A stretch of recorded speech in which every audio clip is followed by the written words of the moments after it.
Bienvenidos a la materia sistemática de mamíferos de la carrera de Biología de la Universidad Mayor de San Simón.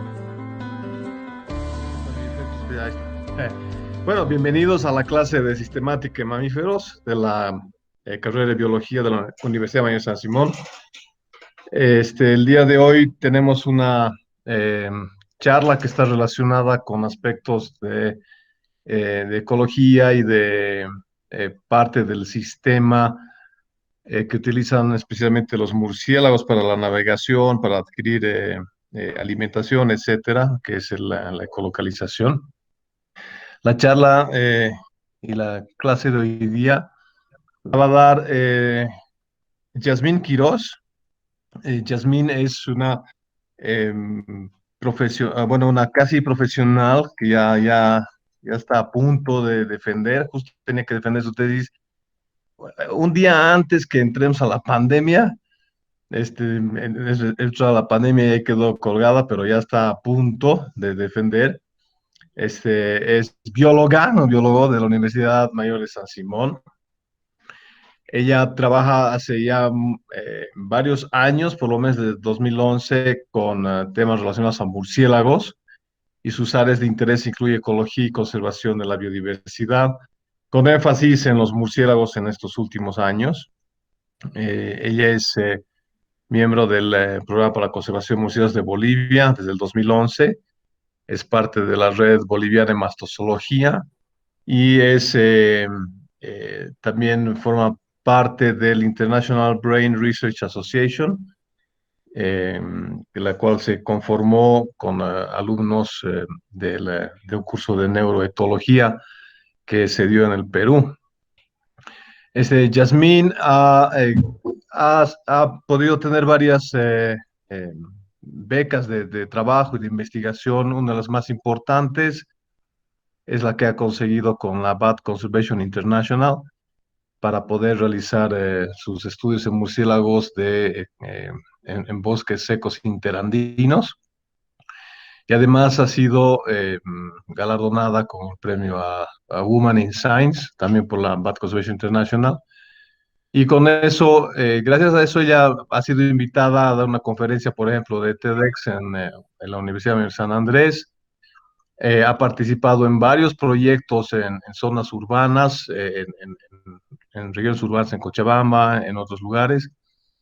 Tiene ya algunas publicaciones, como esta, que precisamente resume un poco el trabajo que se hizo de zonas urbanas en Cochabamba. Y Yasmín ha sido responsable fruto de su trabajo, ha sido responsable de la creación de un área importante para la conservación de murciélagos en Bolivia, que es en Playa Ancha, en Cochabamba. Entonces, va a ser un gusto para nosotros eh, poder tenerla en esta ocasión, en la clase, para que nos pueda hablar de ecolocalización de murciélagos, ¿no? Entonces, esta semana la vamos a dedicar más o menos duro a los murciélagos, empezando precisamente con Yasmín. Entonces, Jazz, muchísimas gracias por aceptar la invitación a darnos esta clasecita y ahí te dejo entonces la clase. Si quieres, puedes ya empezar a presentar y como te decía, para si hay problemas con la comunicación, quizás mejor sacamos el video el momento que quieras empezar. Gracias, Jazz. Ya, no, gracias a ti, Lucho, por la invitación. Espero que aprendan un poquito más sobre los murciélagos y bueno, cualquier pregunta al final. Y bueno, a ver, creo que sí voy a sacar mi video porque está,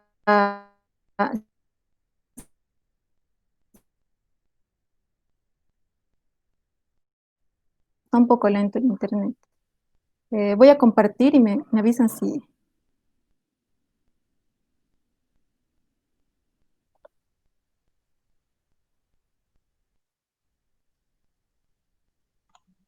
Todavía no sale nada nada compartido.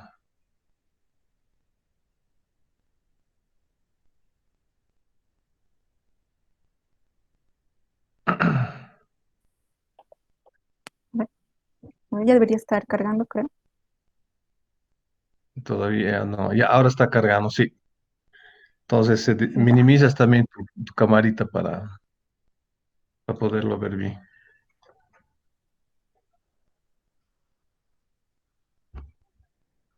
Ah, ahora sí se va. Si estás compartiendo, sí se ve bien lo que estás compartiendo. Ah, ya. Entonces, bueno, si a medio de la charla se corta o no me escucho, me lo haces notar, Sí, sí, yo te digo. por favor. Ya, voy a apagar mi cámara para tener más.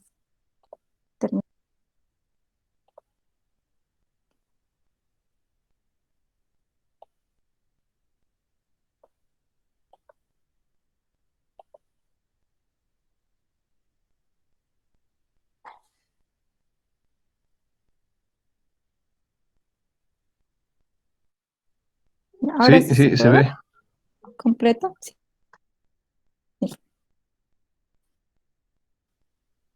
Sí, completo. Sobre con las llamadas ya, de ecolocalización de los murciélagos. Entonces, como ya seguro la mayoría sabe, los murciélagos tienen este sexto sentido que es de la ecolocalización, que consiste en emitir sonidos y que estos sonidos choquen con el objeto de interés del murciélago y pueda regresar al murciélago y ellos poder tener bueno, puedan ubicarse dentro del espacio, puedan alimentarse y muchas otras cosas más que vamos a ver más adelante. Pero no todos los murciélagos son capaces de colocar. Entonces, el mundo está dividido en dos grupos de murciélagos, los megaquirópteros, que son los más grandes, están ahí los conocidos como zorros voladores o murciélagos de la fruta, son estos de acá. Y como pueden ver, son muy grandes, tienen los ojos también grandes. Entonces, este grupo normalmente sale de día, entonces no necesita tanto este sentido. Este murciélago en especial, que es el género Rosetus, eh, no utiliza ecolocalización, pero sí hay investigaciones que demuestran que él puede eh, emitir sonidos con la lengua, como chasquidos más o menos, y eso le permite ubicarse en la oscuridad. Sin embargo, esto no lo usa para cazar, sino más que todo lo usa para ubicarse dentro de cuevas, por ejemplo, que son muy oscuras. Ahora, el otro grupo, que son de los microquirópteros, ya está conformado por la mayoría se distribuyen en distribuciones muy amplias. Acá en el neotrópico todos son de este grupo.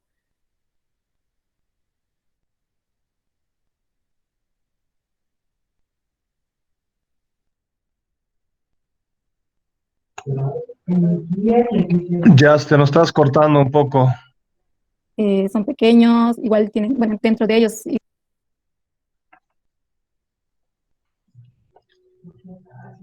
pero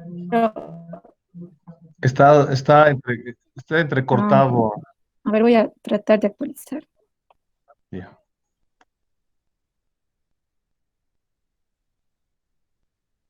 Ah,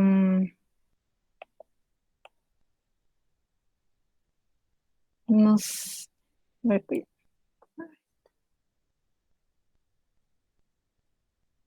pero ¿se me escucha bien? ¿Se ve la presentación ahora? Ahorita sí se escucha y se ve la presentación. De rato en rato hay como pausas bien largas, pero a Ya, ver, dale entonces, por ahora y seguimos. ya. Entonces, como les decía, se dividen estos dos grupos. Los microquirópteros son los que colocan y estos megaquirópteros no ecolocan. Entonces, ¿cómo empezó todo esto de la ecolocalización en la historia? Se divide en dos, la historia más o menos. Empieza con el investigador Lázaro Spallanzani, que experimenta con búhos y murciélagos. Entonces, en un cuarto, él eh, pone murciélagos y búhos y bueno, pone obstáculos y luego en completa oscuridad ve si ellos se pueden ubicar. Los murciélagos, los búhos no, se chocan con los obstáculos, pero los murciélagos sí logran ubicarse dentro de todo ese desorden. Entonces ahí es cuando se da cuenta que los murciélagos utilizan otro sentido para la ubicación. Ahí aparece Luis Jurin, pues, igual en la década de los 90, y él junto con Spallanzani realizan más experimentos. Uno de los experimentos importantes es que ellos ponen cera a los oídos de los murciélagos para, para tapar los oídos, ¿no? Entonces, al soltar a los murciélagos, ven que los murciélagos no se pueden ubicar y se confunden. Entonces, de nuevo, ellos le ponen como un embudo para volver a abrir el oído, para que pueda escuchar otra vez y otra vez los murciélagos pueden ubicarse en la oscuridad. Entonces, es ahí cuando se dan cuenta que los murciélagos se orientan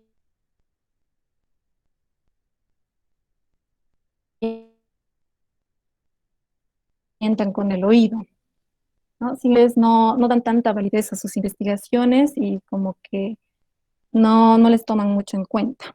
Entonces, después de eso pasan muchos años, ahí es cuando como que el segundo periodo de la ecolocalización, ¿no? Y ahí aparece Donald Griffin en 1938, y él ya interesado por las investigaciones de Spallanzani, se pone a investigar más sobre este sentido de los murciélagos y se une a Peirce, que es un físico que ha realizado, que ya entonces ya había realizado un micrófono y ambos experimentan con murciélagos. Entonces experimentan con murciélagos enjaulados y ahí ven que los murciélagos emitían unas llamadas, ¿no? Ese micrófono logra grabar esas llamadas. Pero no logran captar estas llamadas de los murciélagos que están libres, ¿no? Entonces, siguen realizando investigaciones durante ese tiempo y aparece otro personaje que es Galambos con un ya micrófono más elaborado, más direccional. Y ya cuando apunta a los murciélagos en la dirección que están volando, ahí se da cuenta que puede grabar estos pulsos de murciélagos, ¿no? Entonces, ahí nace más ya la investigación acerca de este sentido. Galambos realiza un montón de detectores más especializados y Donald Griffin también se adentra más en esta materia y es así como ambos también descubren que al volar los murciélagos abrían la boca, ¿no? Entonces, eh, eh, ahí ya se dan cuenta que los murciélagos podrían estar emitiendo estos sonidos a través de la boca. Y en 1944, Donald Griffin acuña el término ecolocalización, y desde ahí se empieza a utilizar más este término, que es la emisión de sonidos de los murciélagos que chocan con algún objeto de interés y les retornan, ¿no? En forma de eco. Y esto puede ser emitido a través de la boca o de la nariz y regresa al oído del murciélago.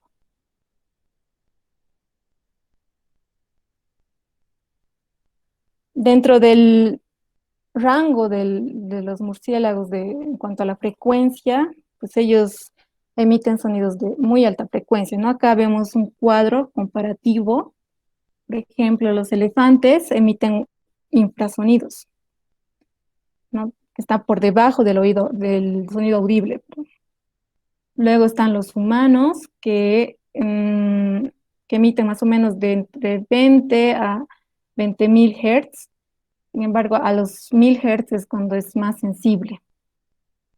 Y los murciélagos emiten sonidos de alta frecuencia, llegan a 160.000 Hz o incluso más, y inician ya desde los 15 15.000 Hz más o menos, ¿no? Igual que los humanos, pues entonces tienen un rango muy amplio también. Y por otro lado, la intensidad del sonido, que está en decibeles. Acá igual tengo un cuadro comparativo. Por ejemplo, en los pájaros cantan a 10 decibeles más o menos. Una charla normal está a 60 decibeles. Los murciélagos emiten sonidos muy intensos que están a 100 decibeles, casi comparados con un trueno o con un avión al despegar, ¿no? Entonces emiten sonidos muy intensos. Bueno, estas, bueno, como los murciélagos emiten estos sonidos de alta frecuencia, entonces se han creado detectores acústicos para poder escucharlos, como ya les había mencionado al principio. Entonces hay formas de hacer audible este sonido. Es- por un lado está de forma, una transformación heterodina, hay otra que es la división de frecuencias y otra que es la expansión de tiempo. Hay micrófonos que ya están más especializados todavía estos últimos y no necesitan hacer conversiones y pueden grabar directamente. Entonces aquí hay una gama de detectores, desde el inicial, que es de esta forma, hasta el detector que ya este es el primer detector que se ha vuelto más comercial, a público abierto, ya se podía vender. Este otro detector que graba de forma pasiva también, es decir, que tú lo pones, por ejemplo, acá en un árbol, puede grabar toda la noche, no es necesario que alguien lo sostenga. Después hay otros micrófonos que lo conectan al murciélago y ya va captando los sonidos de los murciélagos y bueno, tienes que volver a atrapar al murciélago para descargar estos datos. Y así han ido apareciendo una serie de detectores acústicos, ¿no? Hasta este último, ¿no? Que es este que ya seguro muchos de acá conocen, ya lo han visto, este que se conecta al celular. Entonces podemos ver, por ejemplo, la diferencia. Acá se tenía que conectar a una grabadora. Este, por ejemplo, tiene que conectar a una computadora. Entonces ahí se ve el avance, que ahora son muy pequeños, súper portables y fáciles, ¿no? De manejar. Entonces, todos estos micrófonos tienen sus ventajas, sus desventajas, ¿no? Mucho depende del diseño del proyecto, cuánto presupuesto cuenta el proyecto para la compra de algunos detectores que son más caros que otros, la portabilidad y muchas características más. Por otro lado, también es necesario hacer que este sonido sea visible. Y hay dos formas. Estas son las dos formas de convertir el sonido para ser visible. Y esto se los puede ver a través de softwares muy especializados, ¿no? Hay varios softwares también. Está el Sonobat, el Batson, que es este de acá. Y es el que los voy a ir mostrando, ¿no? A lo largo de la charla. Más que todo está con este software. Y para que vean un poco la diferencia de conversión, por ejemplo, el primer análisis, las llamadas se ven de esta forma más o menos. Y con este segundo, bueno, al revés, perdón. Este se ve de esta forma y este se ve de esta forma las llamadas. Entonces, lo que te muestran estos softwares es esto, es un sonograma. El sonograma está compuesto por un oscilograma, que es este de acá, que es la energía más el tiempo, o sea, la energía en el tiempo, y un espectrograma que es este. Acá está la frecuencia sobre tiempo. Entonces, esto es lo que te va a mostrar el sonograma.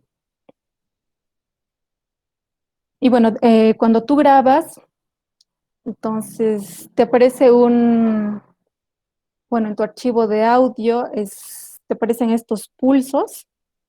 Y estos pulsos son característicos de las especies, es decir, su forma, como les voy a ir mostrando más adelante, es característico normalmente de una especie y es así como podemos identificarlos. Entonces, tomando un pulso de referencia, tiene diferentes componentes cada pulso. Aquí vamos a verlos pues, todos los componentes que puede tener un pulso. Por ejemplo, que se llama frecuencia modulada, que es de una forma más vertical y un poco inclinada. Entonces, esta es muy corta su duración, es menor a 2 milisegundos. Este tipo de llamada sirve a los murciélagos para localizar, localiza a detalle, ¿no? O sea, es decir, este tipo de llamada como que puntualiza, puede puntualizar al objeto de interés, lo hace muy, em, bueno, es muy, como que el murciélago puede, por ejemplo, con esto cazar, ¿no? Y esto lo utilizan mucho dentro de vegetación densa, es decir, en un bosque denso, los murciélagos utilizan este tipo de llamadas, ¿no? Porque para poder ubicarse mejor. Después está la frecuencia constante. Este tipo de llamada es un poco más especializada. Lo realizan pocos murciélagos. Y los murciélagos que lo realizan tienen el sentido de colocalización como un poco más avanzado. Acá en el neotrópico se reconoce solo una especie que puede hacer este tipo de llamada, que es Pteronotus parnellis, y como ven es de larga duración, ¿no? Es mayor a 30 milisegundos permanente. Y esto sirve para detectar, a diferencia de este que localiza, este detecta a larga distancia y también sirve para navegar dentro de la vegetación densa, ¿no? Entonces, y también los que hacen este tipo de llamada pueden compensar el efecto Doppler. Entonces, esta llamada viaja más lejos, puede detectar también, y los murciélagos que la realizan pueden, pueden distinguir, por ejemplo, la presa, digamos, una polilla volando en la vegetación densa, ¿no? Entonces, puede hacer esa diferencia para poder alimentarse. Y finalmente la frecuencia cuasi constante es como más o menos como una mezcla de ambas. Esto lo utilizan los murciélagos que vuelan en espacios abiertos, es decir, arriba del dosel, por ejemplo.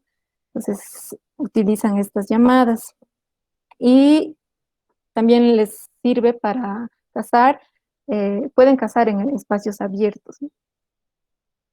Entonces más adelante vamos a ver qué familias de murciélagos realizan qué tipos de llamadas, ¿no? Ahora también, bueno, eso más adelante, ¿no? Entonces acá ven, por ejemplo, varias especies de murciélagos que como ven tienen diferentes tipos de llamadas y a la vez muchos las combinan, ¿no? Por ejemplo, acá hay una combinación de entre la tipo cuasi constante con la frecuencia modulada. Acá también frecuencia modulada al inicio y al final. Entonces van cambiando según sus requerimientos y según la zona donde están forrajeando o donde se están moviendo. Acá pueden ver, por ejemplo, dentro de un bosque, pueden ver cómo se distribuyen las llamadas. Por ejemplo, acá arriba, como les decía, arriba del dosel, utilizan una frecuencia cuasi constante normalmente. Acá, más en la vegetación densa, utilizan, por un lado están este tipo de murciélagos que utilizan las llamadas bien verticales y también están este otro tipo de murciélagos más especializados que utilizan unas llamadas de duración larga. Por ejemplo, se alimentan en el agua, entonces mezclan los componentes. Y acá están los murciélagos que, que pueden volar entre espacios, entre claros más o menos, y entre los bordes de los árboles. Entonces van combinando los componentes de una llamada. Entonces, hasta ahora hemos hablado de un pulso, ahora vamos a ir a las fases de la ecolocalización. Esta es toda una secuencia de llamadas. Cuando tú ves un archivo, es como más o menos así, te muestra toda la secuencia de una llamada y ahí hay fases, ¿no? Aquí a primera vista podemos ver las diferencias más notorias, son los espacios que hay entre llamadas. ¿no? Aquí están más separados, se van uniendo y acá están mucho más unidas e incluso cambian el tipo de llamada. Y esto lo han clasificado en tres fases, ¿no? La primera es la fase de búsqueda. Estas llamadas utilizan los murciélagos cuando están navegando y van buscando tal vez algún alimento, van ubicándose y una vez que detectan algún alimento van aproximándose. Entonces las llamadas se hacen más estrechas. Y, y al finalizar, cuando ya han encontrado a la presa o al objeto de interés, ellos ya y lo intentan capturar, entonces las llamadas se hacen mucho más estrechas, ¿no? Entonces, acá se puede decir que el murciélago está cazando. Entonces, estas llamadas son las de fase de la búsqueda, son las que se utilizan para analizar, porque estas llamadas son las llamadas características de una especie, es decir, no van a cambiar mucho, ¿no? Estas las van a identificar a las especies. En cambio, ya en estas otras, los murciélagos cambian su llamada de acuerdo al espacio o dónde van a cazar a su presa. Entonces, estas no sirven mucho para la identificación porque son confusas. Entonces, estas son las que se van a analizar.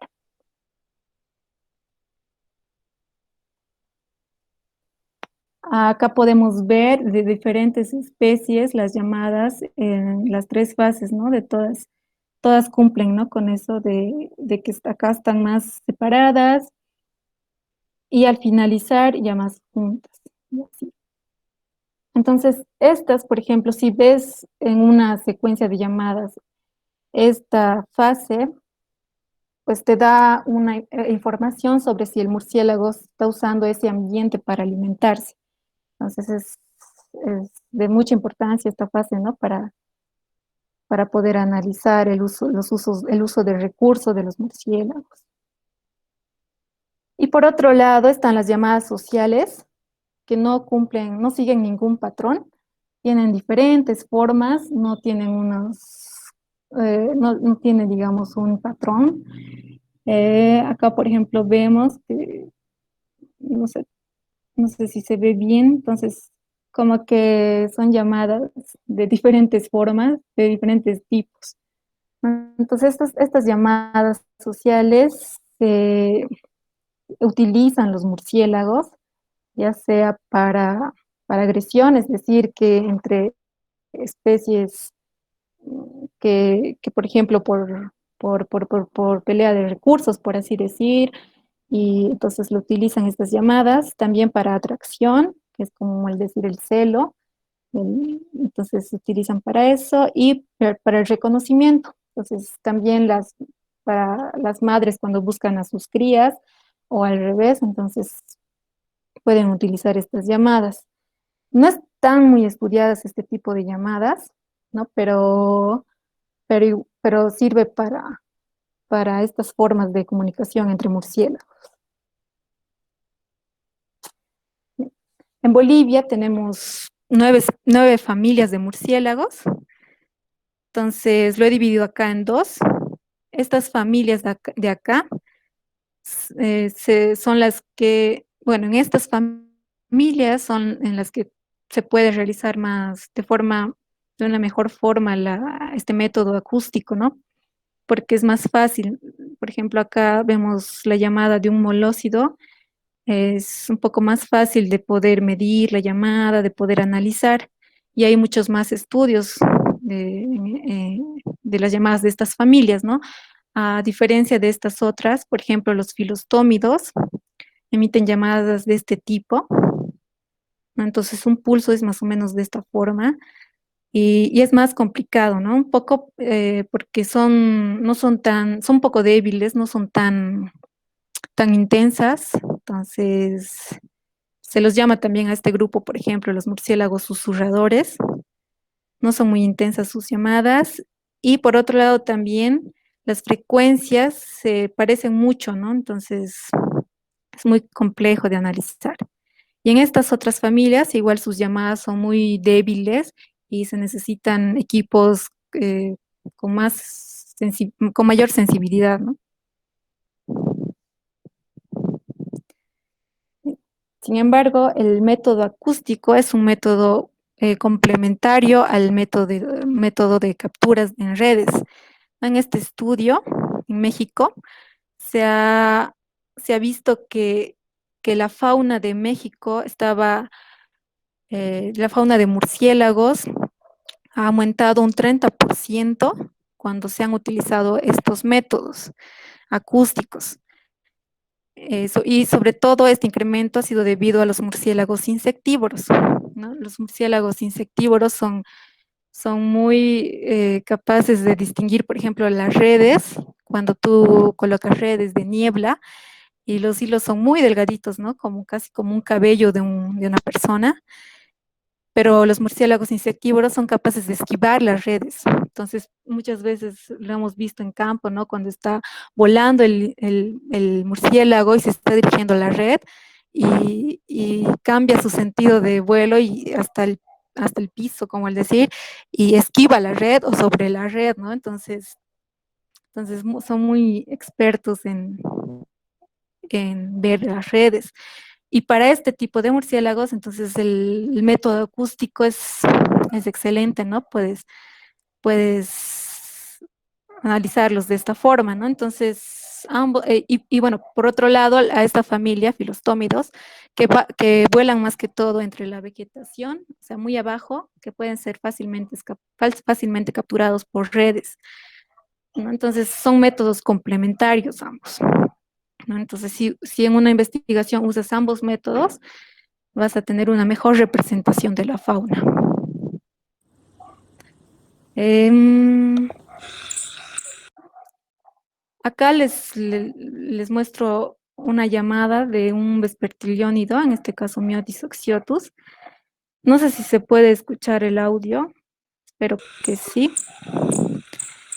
Eh, Así es como se ve el oscilograma. Y cuando lo amplía se ve de esta forma. Entonces ahí el murciélago ha intentado cazar. Y ahí por segunda vez. Entonces acá se ve un pase de un murciélago y acá están las fases, ¿no? La fase de búsqueda, de aproximación y de intento de captura. Y en una misma secuencia, en un solo archivo, se puede ver más de un pase de murciélago. Por ejemplo, acá va uno, está pasando uno, cumple todas las fases de la llamada y acá está volviendo a pasar y otra vez acá intenta capturar, ¿no? Entonces, en un solo archivo puede haber más de un pase de murciélago y también puede haber varios intentos de captura. Y eso también lo contabilizamos al momento de analizar las llamadas. Entonces, este es el pulso de esta especie. Esta otra especie, que es Tadarida brasiliensis, acá se ve su sonograma. Y como ven, tiene otros componentes en su llamada, pero de igual forma, en la fase de búsqueda, está como más distanciada sus llamadas, y en la fase de aproximación van uniéndose, y al final, no sé si se logra ver, pero acá igual se han juntado más las llamadas, hay un intento de captura, y otra vez vuelve a pasar el murciélago. Bien, por otro lado, la construcción de librerías acústicas son muy importantes. Una librería acústica está hecha con llamadas de referencia de murciélagos, ¿no? Entonces, las llamadas de referencia de los murciélagos sirven para comparar individuos en vuelo, es decir, que a los individuos que tú has grabado con individuos que previamente ya han sido capturados e identificados. Y bueno, esto tiene como fin la identificación de especies.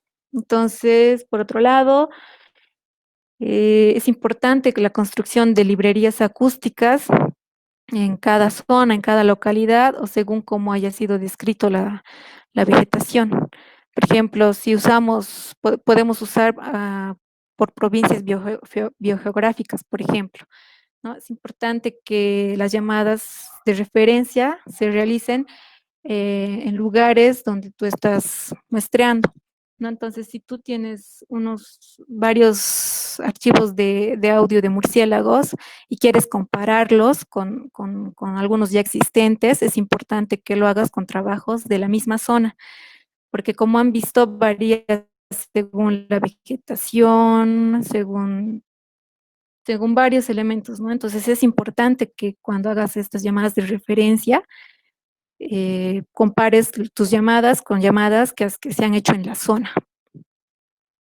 ¿no? Y acá hay ejemplos de algunas entidades que realizan este tipo de librerías acústicas, ¿no? Por ejemplo, Wildlife Acoustic en Estados Unidos tiene algunos programas que hacen librerías acústicas, es decir, reúnen varios datos de todas las especies que han sido clasificadas en el país, en su país, y pues esto facilita mucho, ¿no?, a los investigadores que realizan acústica.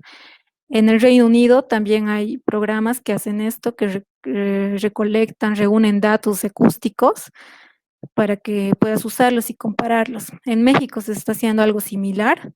Creo que al año va a salir ya su librería, que es con Sonosot, ¿no?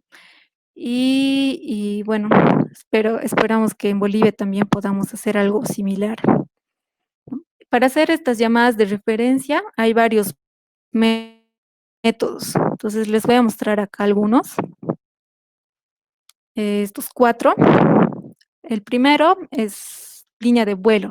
Entonces, como ven en la imagen, acá hay parantes y se pone una soga gruesa. Acá bueno, tiene que ser de 30 metros o más. Acá se pone una argolla, acá un hilo, y este hilo va amarrado de la pata del murciélago que previamente ya has capturado y has identificado. Entonces, acá se para un investigador, acá otro investigador, y ambos graban y de esa forma obtienen los registros de esta especie. Las desventajas de este método es que, bueno, para empezar, tienes que hacerlo en un ambiente muy abierto para que no se pueda enredar el murciélago con ramas, por ejemplo. Y esa es una desventaja, ¿no? Y otra es que el murciélago podría estresarse de cierta forma y emitir sonidos que no son característicos, tal vez. También está la grabación directa de los refugios. Este método es muy bueno. Entonces tú ubicas los refugios, capturas a la especie, la identificas, y una vez que sepas de qué especies están en ese refugio, puedes grabarlos y obtener sus registros, ¿no? Entonces ahí ya vas a tener los registros de esta especie. Sin embargo, en este método también tiene sus falencias. Por ejemplo, muchos murciélagos salen del refugio al mismo tiempo, entonces ahí puedes tener muchas llamadas, ¿no? Entonces tienes que identificar a los individuos dentro de una llamada. Otro método es la caja de vuelo. Este es como un cuarto construido con material muy delgado. Por ejemplo, puede ser un mosquitero, y ahí lo sueltas al murciélago y lo grabas, ¿no? Este método es complicado más que todo por la logística, ¿no? Construir una caja de este tamaño ya es un poco complicado, pero si se tienen las posibilidades, entonces es un buen método. Y por último, uno de los mejores métodos para hacer llamadas de referencia es el de liberación de individuos, ¿no? Como ven en la imagen, al murciélago que has capturado e identificado previamente, lo liberas desde un lugar alto, y hay otros investigadores con sus micrófonos acústicos y lo graban al murciélago, ¿no? Entonces, en este método hay que tener cuidado que no haya otros murciélagos volando por acá y captes la señal de ellos en vez que de este, ¿no? Y también hay que tener cuidado con los depredadores que puedan existir por este lugar, ¿no? Entonces hay que tener mucho cuidado. Entonces, hasta ahí la parte de conceptos de acústica más que todo. Acá les voy a mostrar cómo se analizan las llamadas.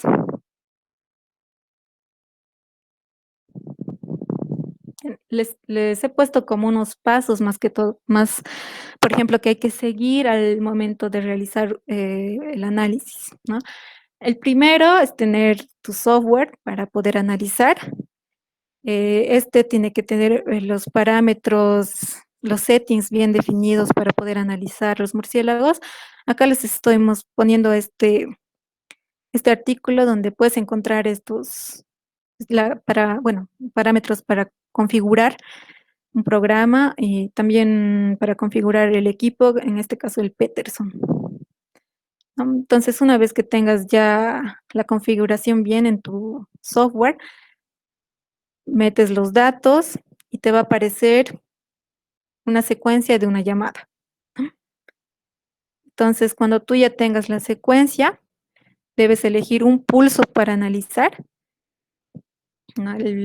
Pues la forma de elegir puede ser al azar o también depende si tu llamada no tiene muy buena calidad, entonces buscas el pulso con mejor calidad para poder analizar. Entonces, una vez que tengas el pulso, empiezas a tomar las medidas, ¿no? Este pulso, como les mencioné antes, debe estar en la fase de búsqueda y también el pulso que se elige para medir es el pulso más intenso. Entonces, los murciélagos también tienen armónicos en sus llamadas. Acá, por ejemplo, esta especie tiene 1, 2, 3, 4 armónicos, ¿no? Y normalmente se utiliza el pulso más intenso para realizar las medidas. Entonces, estos también suelen tener otros armónicos acá. En estas especies, el primer armónico es el más intenso y en estas otras familias, perdón, el más intenso es el segundo armónico, ¿no? Entonces, las medidas clásicas que se realizan en cada pulso son estas de acá y les voy a ir explicando una por una, ¿no? La frecuencia inicial es esta. Bueno, acá está el pulso de murciélago, acá como es el sonograma, como les expliqué. Estas son las frecuencias, están en kilohertz y esto es el tiempo que está en segundos. Entonces, acá está el pulso. Entonces, para medir la frecuencia inicial, acá, con el puntero, entonces apuntas a esta parte y acá en el costado te sale la frecuencia inicial. En este caso está en hertz, lo convertimos a kilohertz, entonces serían 77.10 kilohertz. Se mide también la frecuencia final, que es al final de la llamada, y en este caso tenemos 39.5 kilohertz. La frecuencia pico es la frecuencia, el punto de mayor intensidad en una llamada. Entonces, en esta, acá se puede ver la intensidad, la energía de la llamada, y el que está más fuerte, acá, este es el que se mide, ¿no? En este caso, 53.7. También se mide la duración de la llamada, es decir, de acá a acá, ¿no? Cuánto dura una llamada. Y, y acá se ve el resultado, está en segundos, entonces hay que convertirlos a milisegundos. En este caso sería 6.4. El intervalo de pulso es la distancia desde el inicio de esta llamada hasta el inicio de la siguiente llamada. Entonces, cuando tú escojas un pulso para realizar las medidas, es importante que también te fijes el segundo pulso, que también tenga buena calidad, ¿no? Para poder realizar la medida del intervalo de pulso. En este caso es 117.5. Y el ancho de banda, que no muchos lo miden, pero cada vez se considera más importante medir esto, es la distancia de la llamada, ¿no? De la altura, se podría decir, de la llamada. Entonces, esto. y se puede obtener restando la frecuencia inicial de la frecuencia final. En este caso es 37.60 kilohertz. Bien, una vez que tengas todas las medidas, lo anotas en una base de datos y esta base de datos también contiene otra información que es importante y va a cambiar según el diseño de tu proyecto. Acá es importante poner el nombre del audio, del archivo que has grabado y que estás analizando. Acá te pregunta si has analizado el archivo y si no, ¿por qué no lo has hecho? La fecha, la hora, la localidad. En este caso yo he puesto visita, he puesto tipo de hábitat, que en mi caso eran cultivos de maíz. La parcela, porque lo he dividido de esa forma. Ahora, si tu diseño está de otra forma, entonces también pones todos esos datos relevantes. Bueno, acá pones los tipos de llamada que tenían. Acá está frecuencia modular y cuasi constante en mi caso. La familia del murciélago. La especie, yo al principio no recomiendo poner directamente la especie, pongo el sonotipo para luego de obtener todas las llamadas de esta especie, por ejemplo, recién poder identificarla. El tiempo, es decir, por ejemplo, si escojo este pulso para medir, ¿en qué tiempo está? Acá anoto. Esto para poder encontrar fácilmente el pulso que has medido, ¿no? Si quieres volver a encontrar al pulso. La frecuencia inicial, que ya les mencioné, la frecuencia pico, la frecuencia final, la duración, intervalo de pulso, la calidad del pulso, pues si es buena, si es mala o si es excelente. A los pases, lo que les decía, ¿no? En una secuencia de llamada, puedes tener varios pases, hay que contarlos y anotarlos porque esto te va a dar información sobre la actividad de los murciélagos. Los intentos de captura, cuántos hay en una secuencia, y eso te va a dar información de la actividad de forrajeo. También te pregunta si hay más de un individuo. Es decir, los sonogramas que les mostré antes pues, se ve clarito que hay uno y son muy fáciles de analizar, ¿no? Pero hay algunos archivos, como este, por ejemplo, que te muestra un montón de individuos en una sola llamada. Entonces hay que saber diferenciarlos, cuáles son del mismo individuo, cuáles son de otros. E incluso hay muchas veces que en una secuencia hay incluso otras especies, ¿no? Otras familias de murciélagos. Entonces, hay que tener mucho cuidado y mucha experiencia para poder diferenciar esto. Una vez que ya tengas tu base de datos, vas a tener un montón de datos de cada especie y, bueno, fácilmente puedes acumular unos 900 a 1000 archivos, ¿no? 1000 análisis, ¿no? Se obtiene normalmente de estos estudios un montón de llamadas para analizar. Entonces, los resumes tus datos ya cuando tengas de todos. Resumes, sacas las medias, los desvíos estándares y una vez que tengas ya resumidos tus datos, ya puedes comparar con otras librerías acústicas o también puedes comparar con librerías de referencia, perdón, con llamadas de referencia que has realizado tú, que sería lo más ideal. En este caso, por ejemplo, acá vemos en este artículo cómo describe esta especie, a cuánto está de frecuencia, el tiempo de duración, el tiempo de la frecuencia inicial y todas esas características que les mostré. Entonces, comparando con las nuestras, ya podemos identificar a la especie, ¿no? En este caso sería Myotis oxyotus,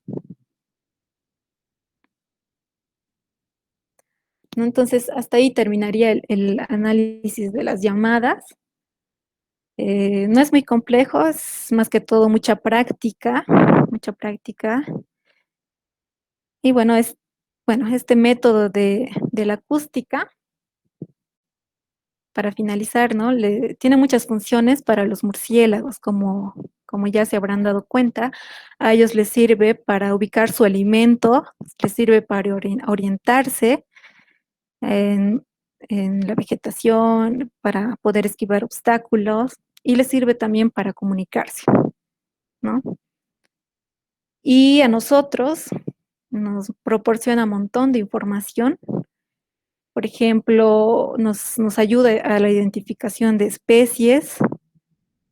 Hay estudios donde se ha descrito especies crípticas con ayuda de la ecolocalización, ¿no? Se puede estudiar el uso de hábitat, si los murciélagos están utilizando un lugar para alimentarse o de qué forma están utilizando. Se estudia también comportamiento. Con esto se puede hacer, y está muy de moda estos últimos, los murciélagos urbanos, que ya que estos detectores acústicos son muy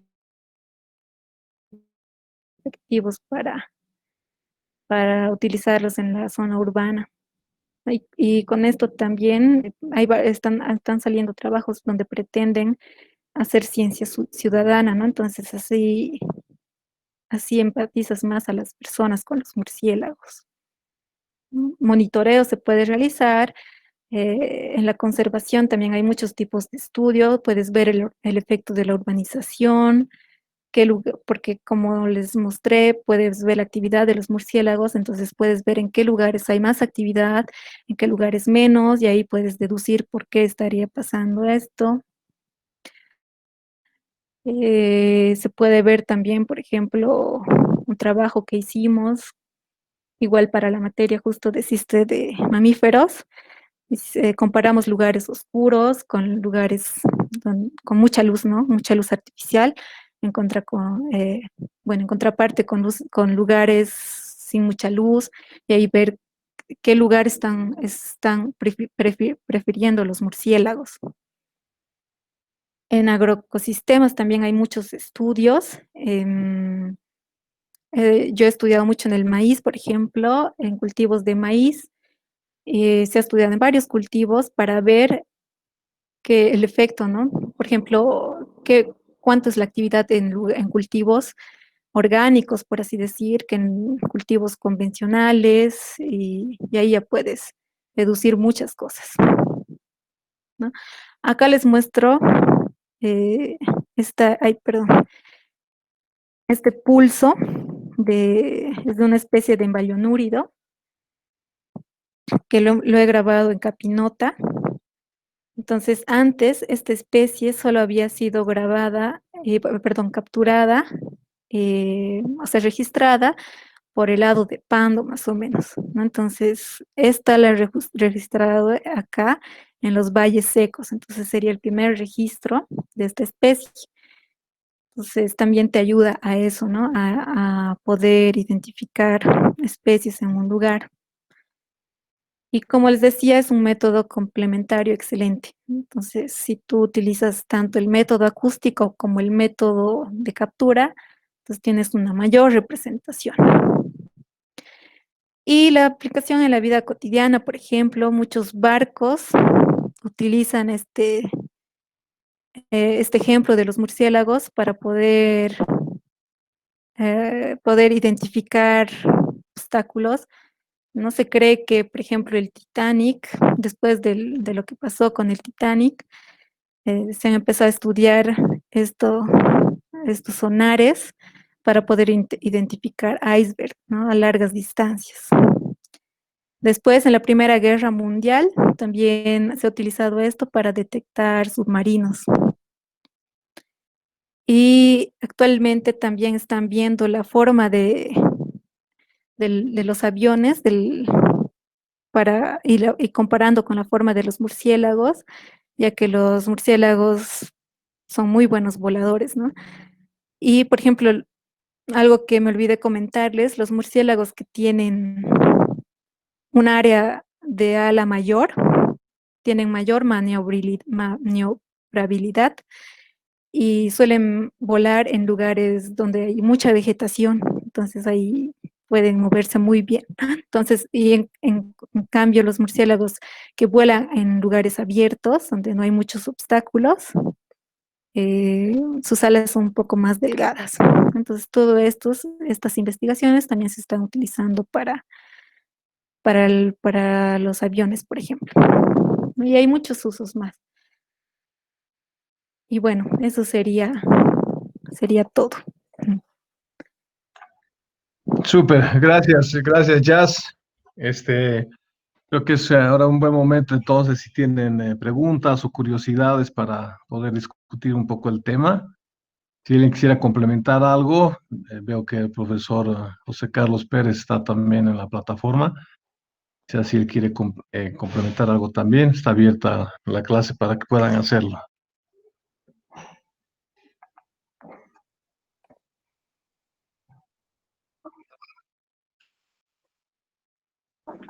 Bueno, nomás solamente pues mencionar que el caso de las librerías acústicas es una cosa muy importante de hacer, ¿no? Porque está registrado en varios trabajos que por más de que tengas la misma especie de un murciélago, esta podría tener algunas variaciones en las llamadas de colocalización que realiza, ¿cierto?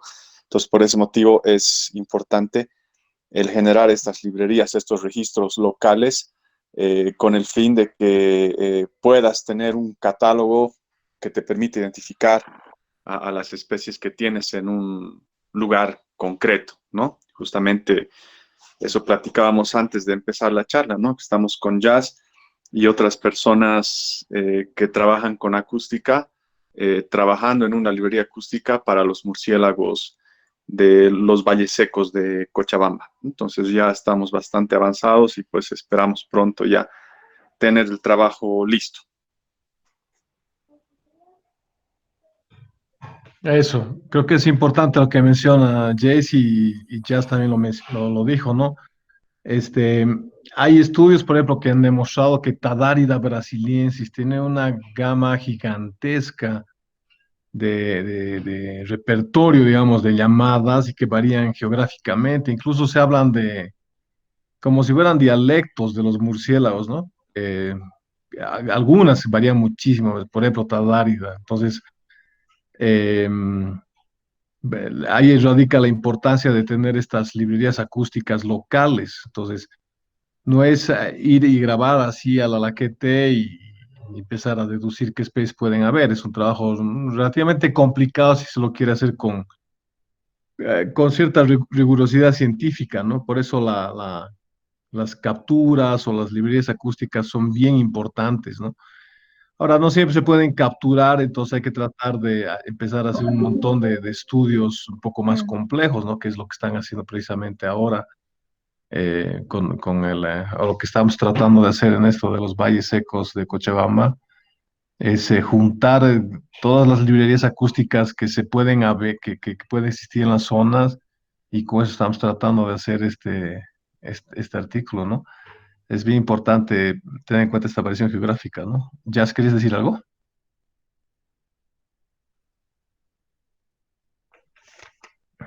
Importante, ¿no? Que si a alguno le interesa este estudio, ya vaya pensando en también acústica. Sí, la verdad que es una herramienta súper interesante. Una curiosidad, ¿tú qué piensas sobre ese Auto ID que tiene este último detector que estamos utilizando, que está incorporado? Creo Ah, que, no sé ya. si, creo que por ahora es el único detector que tiene el Auto ID. Sí. No sé si lo tiene. Eh, em, mm, sí, bueno, este detector lo hemos utilizado acá con el proyecto del CBG y la verdad la identificación no es muy buena, no es para nada buena. Entonces es importante que si utilizan este tipo, que esa identificación no es tan certera.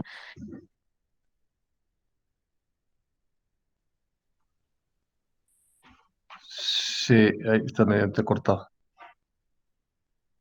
Sí, hay que tener cuidado con los auto-IDs. Creo que la ventaja de utilizar la autoidentificación que tiene Por- este detector es que, bueno, que te dice que ahí hay un murciélago, que máximo puedes llegar a eso, decirte, este es un murciélago y ya puede darte algo de información, ¿no? sí, exacto. Son muy buenos, pero igual hay que consultar, ¿no? A expertos, ¿no? Para el análisis posterior de las llamadas. Sí. Tenía dos consultitas técnicas en tu presentación cuando mostrabas que mides la frecuencia inicial y la frecuencia final. ¿Dónde pones tú o Sí. cómo se decide cuál es el inicio de la frecuencia inicial? O sea, esas pequeñas diferencias en poner la inicial o la final pueden hacer variar de 53 a 52, 50 kilohertz, ¿no? Entonces, esa variación incluso a veces podría ser otra especie. Entonces, por eso se trata de ser lo más rigurosos posibles y estandarizados posibles, ¿no? Entonces, ¿cómo tú defines en qué momento aquí empieza y aquí termina? ¿Cuáles son los criterios para decir eso? Eh, bueno, en el pulso de las llamadas se ve el inicio de donde empieza a ponerse como más intensa la llamada, ¿no? Más fuerte. Entonces ahí es cuando tú puedes elegir para medir y al finalizar lo mismo, ¿no?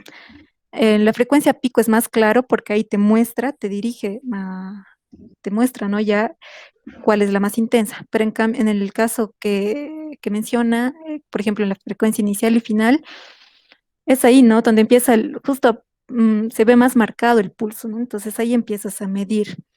De todas formas, cuando ya tienes todos los pulsos analizados de una especie y cuando sacas la media y todo, entonces ahí ya va como que más estandarizándose, por así decirlo. Sí, sí, precisamente, no sé qué piensa, por ejemplo, Jaycee con la estadística. Creo que de la llamada, uno de los lugares con mayor variación va a ser la frecuencia inicial, ¿no? Yo esperaría que la frecuencia final sea Eh, más definida y más clara, digamos, ¿no? La final, pero la sí, inicial es la más clara, no es. pero Sí, depende del caso de vespertiliónidos.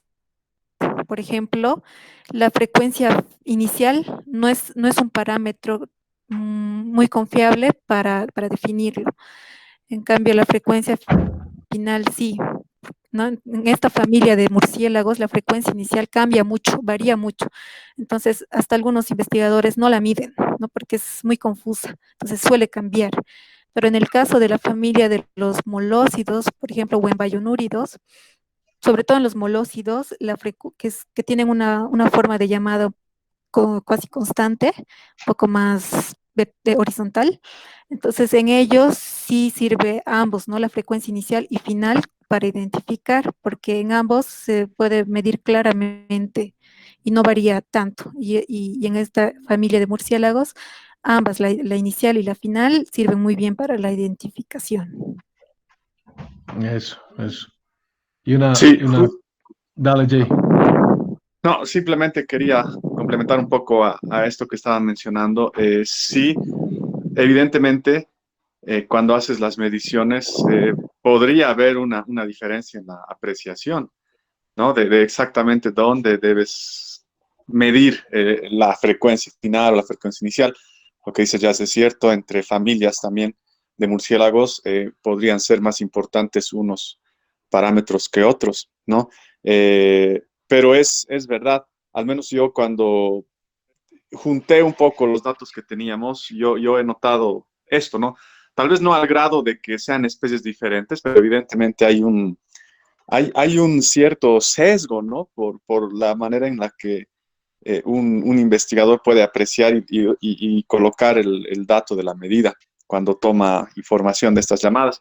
Entonces, obviamente, una cosa importante es naturalmente poder hablar y tratar de uniformizar estos criterios, ¿no? Es decir, estar en constante comunicación con la gente que está trabajando en esto, al menos aquí.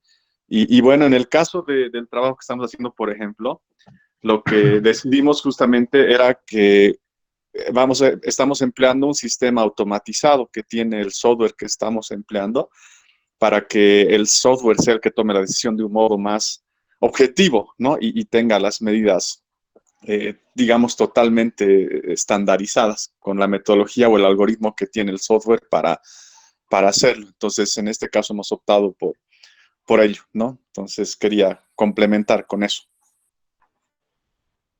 Eso, y sobre los pulsos mismos, cuando tú mides el intervalo entre pulsos, solo mides un intervalo entre pulsos, entre los dos pulsos más claros, digamos, ¿no? No se mide varios intervalos entre pulsos dentro de la misma llamada, solo se mide una, ¿no? Sí, solo se mide uno. Pero también hay investigadores que dentro de una secuencia de llamadas miden dos pulsos de llamadas o más. Esto para que tengan mayor dato, más datos, ¿no? Y en ese caso sí van a medir igual más pulsos y más intervalos de pulsos. De todas formas, los intervalos de pulso también no son muy confiables porque va a variar, depende de dónde estén navegando los murciélagos. Entonces depende de eso también mucho si va a ser más, más, más largo. Sí, sí. Chicos, ¿tienen alguna pregunta? ¿Quieren comentar algo?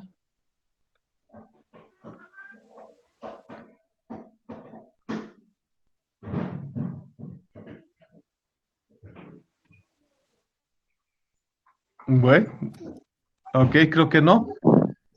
Ok, Jazz, oye, muchas gracias por tu tiempo, y una introducción a cómo se puede utilizar la acústica para investigación, para estudios. En el mundo ideal, no pandémico, hubiéramos utilizado toda esta información precisamente para hacer una práctica y la idea era hacer el proyecto de curso evaluando murciélagos en las piscinas en la región de Canapa, ¿no? Y eso lo vamos a tratar de hacer de todas maneras.